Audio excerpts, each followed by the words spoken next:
Hey there, it's CJ Willie, and today is Labor Day.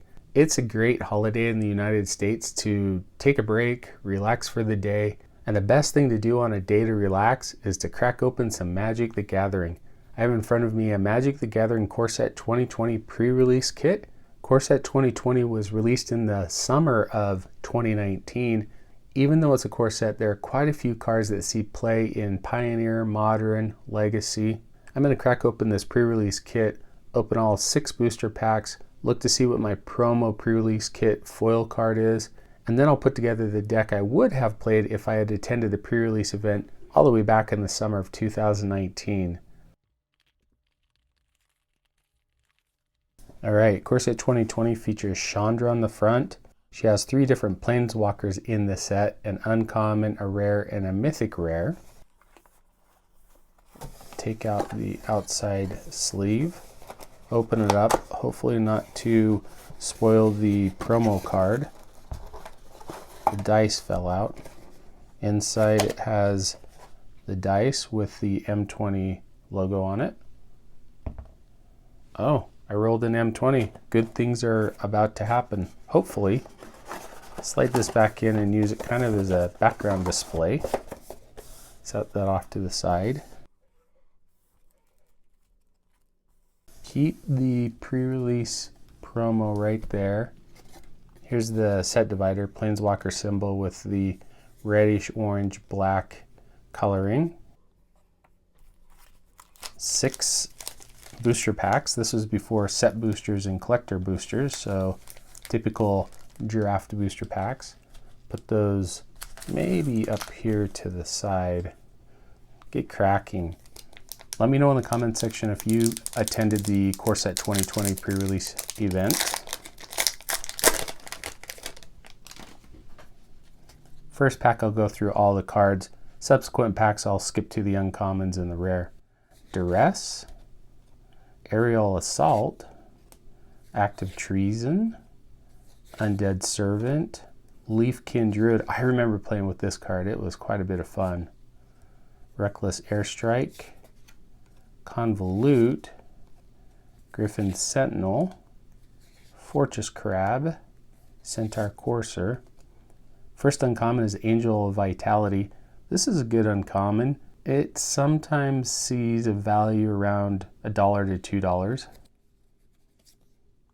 Retributive Wand, Fry, and the first rare is going to be Golos, Tireless Pilgrim.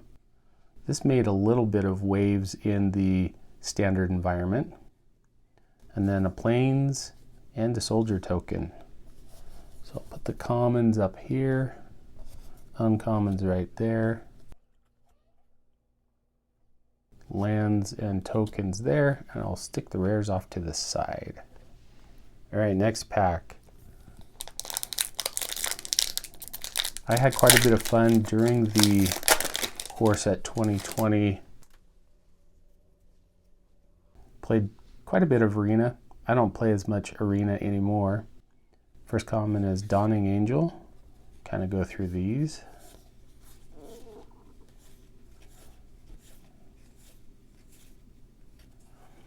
I remember in the limited environment, elementals were very strong. First uncommon is Yarik's Fenlurker, Air Elemental, and Chandra Spitfire. The next rare is Leyline of Sanctity. That's a pretty good card. It's around the $3 to $4 range, if I remember correctly. And then an island. Oh, and a Chandra Awakened Infernal emblem. That's cool.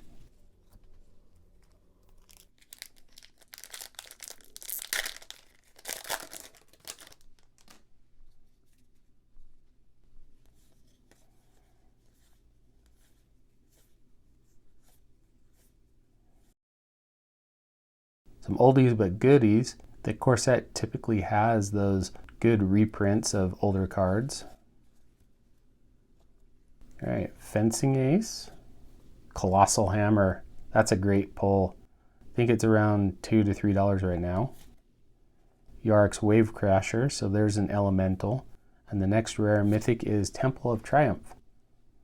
So the enemy colored Scrylands were part of Magic 2020 with a Blood-Filled Caves, a foil Ferocious Pup, that's pretty cool, and a Demon token. All right, halfway through.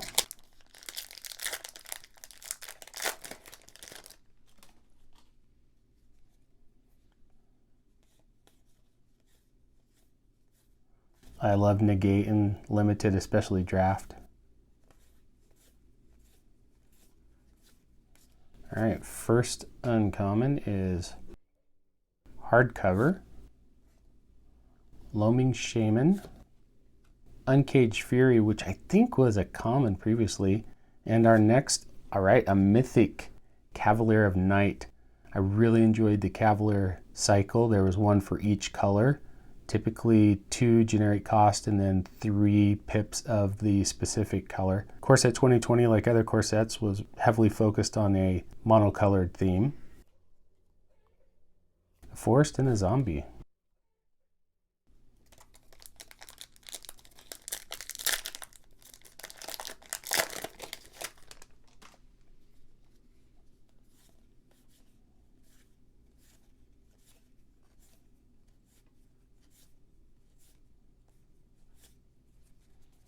First uncommon is Disfigure, which I think was originally a common as well. Pattern Matcher, Pulse of Murasa, and the next rare is Hanged Executioner. I had a lot of fun with this card in Limited as well.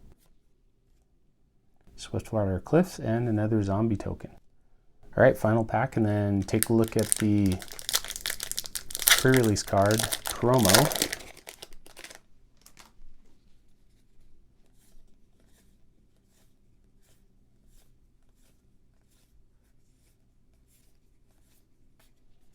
Okay, first uncommon is Blood-Soaked Altar, Empyrean Eagle. Great card. I have that in a Pioneer deck with a bunch of flyers. 2/3 and gives all my other flyers a +1/+1. I like that quite a bit. Flame Sweep, and the last rare is Tail's End. It's had some value between $1 and $2 with a Plains and an Elemental token.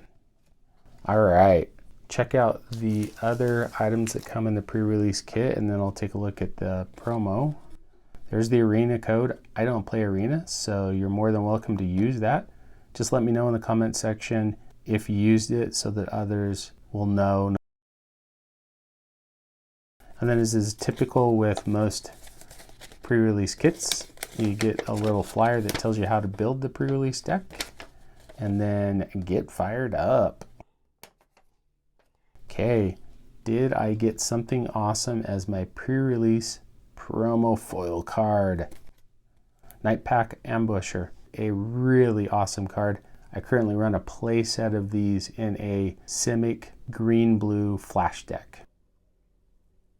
All right, I'm gonna go ahead, clean up this mess, and I'll come back with a deck tech on the deck I would have put together if I had been playing in the pre-release event. Okay, I'm back with the deck. I decided that black was gonna be the base color because of the Cavalier of Night. The difficulty was coming up with the second color. At first I thought it would be green, but that just didn't seem to mesh very well. I tried red because I had some mana fixing that would help out, but there just weren't enough creatures. Finally I settled on black-white, and I think it should do relatively well. It'll have a little bit of a lifelink theme to it. So starting off with the creatures, Sanitarium Skeleton, great card to block, return it to my hand, play it again. Soul Mender, I'm going to need to gain life, so this is a pretty innocuous card. Just sits on the battlefield as a 1/1. I don't attack with it, I don't block with it. I tap to gain 1 life. I'll need Prismite because I just gotta find a way to get the Cavalier of Night down. Warland Inquisitor, 2/2 for 2. It's a body.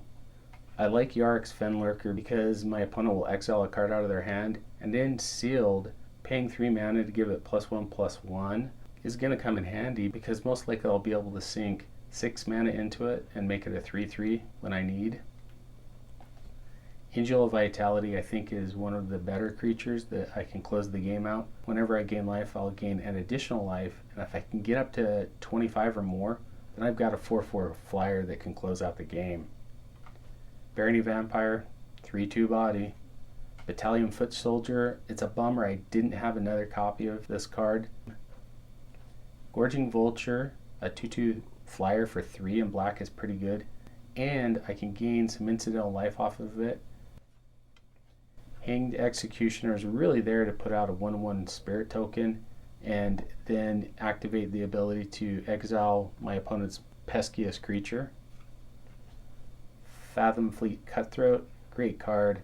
Play it second main phase and I can pick off one of my opponent's creatures that they chose to block with during combat. Inspiring Captain comes into the battlefield. If I've got enough creatures out there, it gives them a temporary boost. Dawning Angel, I like this card in limited. It's a 3/2 flyer for 5, which isn't great. I'm looking to gain that incidental life so that my Angel of Vitality is a 4/4 flyer. Boneclad Necromancer, 5/5 stats, a 3/3 body, and a 2/2 zombie. My bomb is Cavalier of Night. When it enters the battlefield, I can sack one of my creatures, maybe that 1/1 spirit token, and destroy the bomb on my opponent's side. And then when it dies, I can choose a card in my graveyard with mana cost 3 or less, return that to the battlefield. Golos is an interesting ad. I don't necessarily need the bottom part. I'm looking for the top part. So when it enters the battlefield, I can get a land out of my library. I'm going to be searching for a swamp, so I'll be able to play my Cavalier of Night bomb. And then Feral Abomination, getting a 5/5 Death Toucher on the battlefield clogs up the ground game, and more than likely I can win it with my flyers. Alright, switching over to the spells. I'm running 6 spells. Disfigure 1 mana, -2, -2. It's a great way to take out one of my opponent's early threats. I love Blade Brand, great combat trick. Block with a lower toughness creature against one of my opponent's bigger creatures. Give it Death Touch, draw a card. Moment of Heroism, I'm only playing it because I want the lifelink. The more life I gain, the better my Angel of Vitality gets. Pacifism, shuts down a creature. Aerial Assault, it's sorcery speed, which is a bummer because the opponent has to have attacked me. I might gain some incidental life off of it, so that could work. And then Agonizing Siphon, 4 mana, deals 3 damage to any target, and I gain 3 life. So once again, feeding into that lifelink theme that I've got going on here. Okay, that is the pre-release sealed deck I would have built if I had attended the Core Set 2020 pre-release event. Anyway, I hope you enjoyed the video. If you did enjoy it, please like, subscribe, and share. Tell me in the comments section what you thought about my pre-release deck that I built for Core Set 2020. Hopefully you're enjoying a laid-back Labor Day and doing something fun. Until next time, when I'm back to crack some more Magic the Gathering.